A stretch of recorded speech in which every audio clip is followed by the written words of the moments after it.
El capítulo de dermatología no podía dejar de lado las enfermedades ampollares. El doctor Carlos Galarza Mangiari, el que les habla, también suele ver esto con mucha frecuencia, sobre todo pacientes de la Amazonía peruana. Tenemos dentro de las enfermedades ampollares, en primer lugar, de lejos, el pénfigo sigue ocupando el primer lugar.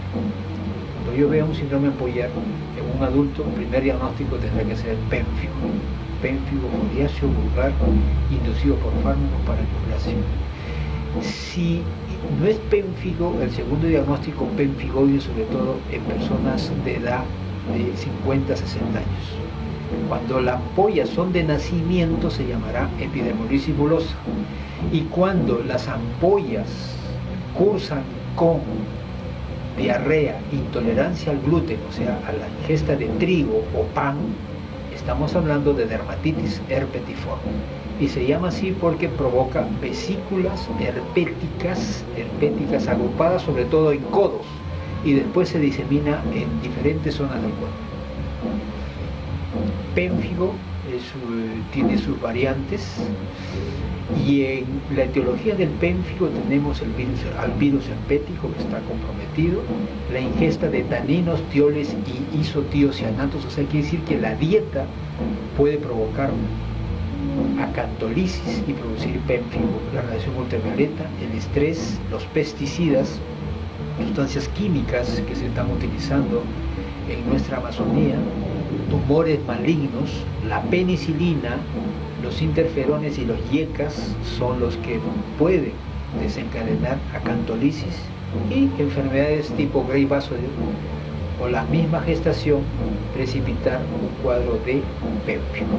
Entonces todos estos elementos enumerados y comentados hacen que se produzca un daño a nivel de la desmogleína 1 y desmogleína 3, que son los componentes más importantes de los desmosomas, la desmogleína 1 y la desmogleína 3. Si se ataca la desmogleína 1, entonces estamos hablando de pénfigo foliáceo. Si se ataca y se destruye la desmogleína 3, estamos hablando de pénfigo vulgar. Esto va a producir un fenómeno acantolítico, una destrucción de la epidermis, y esto va a provocar una ampolla intraepidérmica, muchas veces hasta hemorrágica, a nivel de la capa córnea cuando es foliáceo y a nivel de la capa basal cuando es pénfigo vulgar. Muerte programada, y esto hace que la apoptosis agrave el problema. Cuando yo digo pénfigo foliáceo, estoy hablando de un síndrome ampollar benigno. Es un paciente que no debe morir, es un paciente que debe curarse. Entonces aquí tenemos que el autoanticuerpo IgG4 va dirigido contra la desmogleína 1. El IgG4 es el anticuerpo patógeno que va a destruir la desmogleína 1 de la epidermis. El pénfigo foliáceo también se conoce como pénfigo no endémico o esporádico. Pénfigo foliáceo fue descubierto en París, y el endémico fue descubierto en la Amazonía del Brasil, en 1903.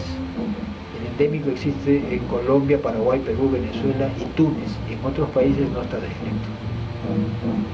El pénfigo foliáceo endémico entonces debe tener un área, un hábitat de esta gente, de esta población que viva en la Amazonía, cerca a un río, expuesto a picaduras de insectos, sobre todo al simulio, la ingesta de contaminantes, pesticidas y mercurio. Estas aguas provocarían el efecto deleterio del primer evento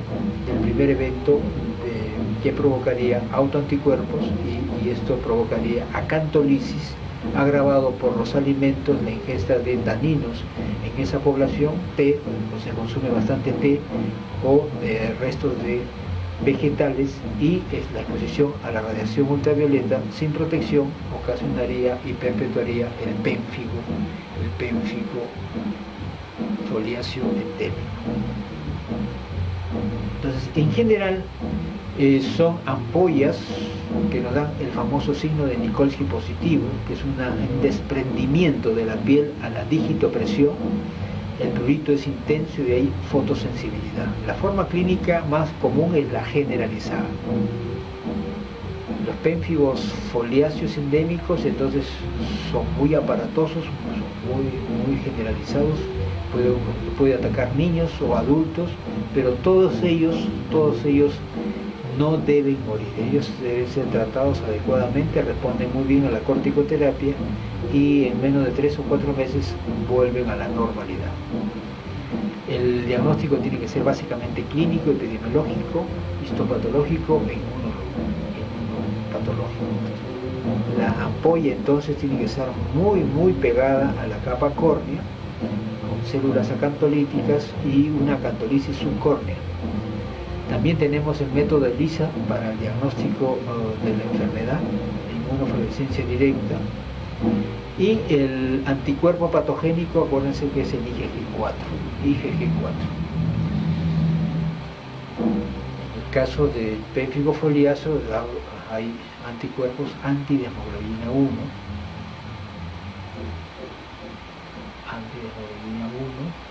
que lo tienen incluso los familiares, por el entorno familiar y probablemente por predisposición genética. Hay personas que son predispuestos al pénfigo y hay otros que son resistentes al pénfigo.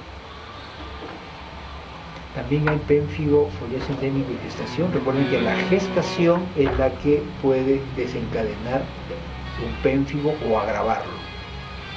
En caso de Satipo, de una niña que ahora ya tiene 7 años, libre, en ningún momento se ha presentado el pénfigo. Desde el nacimiento lo estamos siguiendo, ya van 7 años y no hay datos de pénfigo en esa persona. El pénfigo foliáceo endémico en nuestro medio existe en Huánuco, Loreto y Cayali. Hemos realizado una serie de trabajos, hemos recolectado estadísticas de nuestra Amazonía y como conclusión tenemos que el pénfigo foliáceo endémico es frecuente en Ucayali, Huánuco, Loreto, Junín y San Martín. Es frecuente en niños y adolescentes y adultos jóvenes.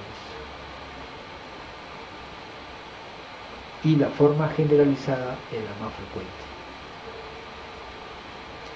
Hay patrones inmunológicos muy interesantes, incluso algunos pacientes pueden tener anticuerpos antidesmoglobina 1 y antidesmoglobina 3. ¿Esto qué quiere decir? Que en algún momento van a ser pénfigo foliáceo endémico y en otro momento van a ser pénfigo vulgar. Cuando yo digo pénfigo vulgar, es un pénfigo grave, es un pénfigo que mata, es un pénfigo que ataca mucosas. La mortalidad es muy baja en el pénfigo foliáceo. En cambio, puede ser 10 a 20% cuando la mortalidad puede ser de un 10 a 20% en el pénfigo vulgar, y el pénfigo foliáceo más bien es bastante bajo. Entonces hay focos endémicos de una enfermedad autoinmune.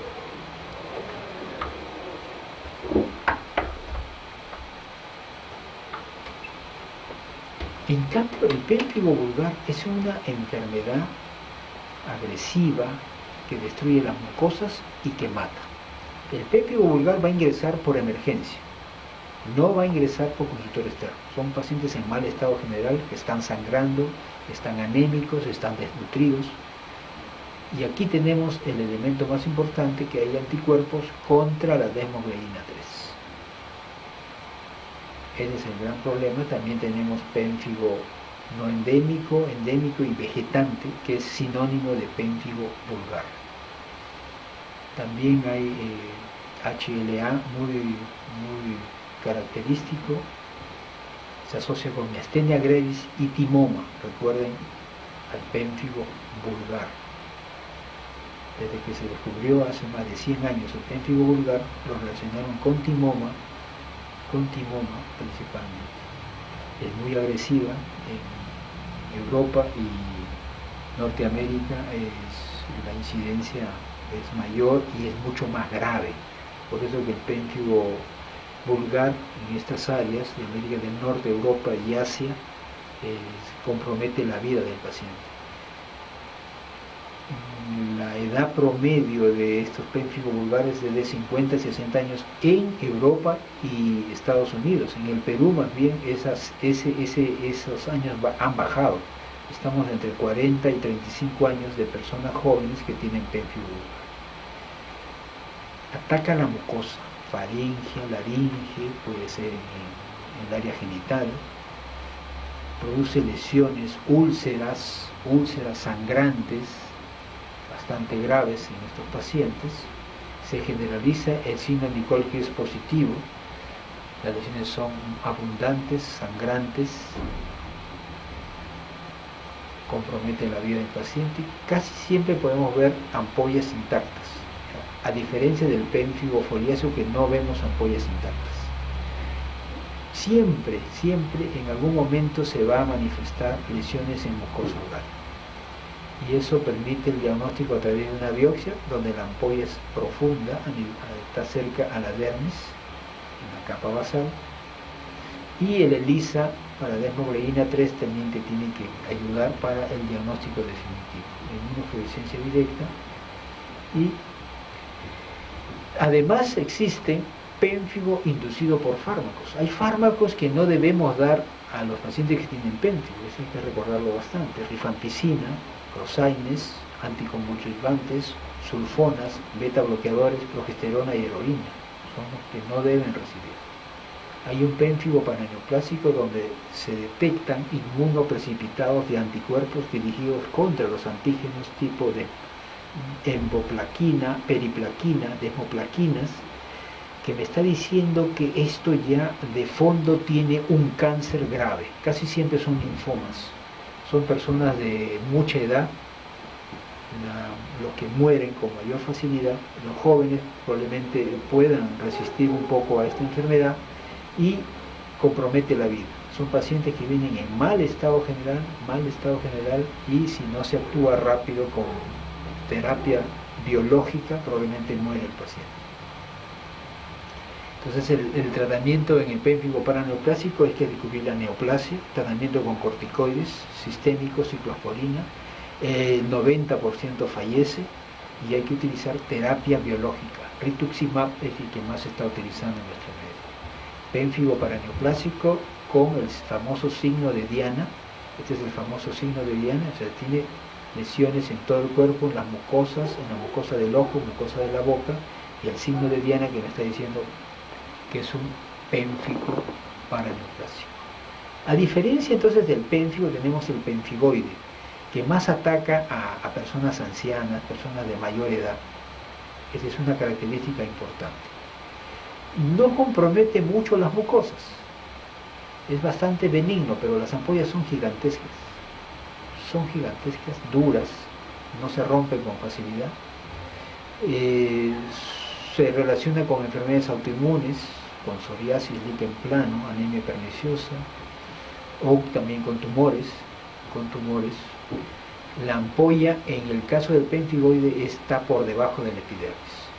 Su tratamiento es bastante sencillo, con prednisona, y si no quiere usar corticoides, puedes utilizar eritromicina o acitromicina, o en todo lo contrario, tetraciclinas, y con eso puede mejorar el paciente. Entonces tiene un buen curso, es bastante benigno y no compromete las mucosas. En el caso de la epidermoides bullosa, son ampollas subepidérmicas que compromete la vida del paciente porque sus lesiones son muy extensas y son sangrantes. Donde uno toca la piel de estas personas se va a producir ampollas y eso se va a esfacelar, se va a desprender. Son como un gran quemado desde recién nacidos y esto compromete la vida del paciente. Pueden tener anonyquia, ausencia de uñas, destrucción prácticamente total de la uña, lesiones en mucosa oral, y esto se va a observar desde el nacimiento. Aquí tenemos que tener una junta médica y ofrecerle lo mejor que se pueda para evitar la desnutrición, el retraso del crecimiento, la anemia, la osteopenia, fracturas, y las infecciones que pueden comprometer la vida de estos niños. El equipo entonces tiene que ser multidisciplinario y tratar de darle calidad de vida a estos pacientes.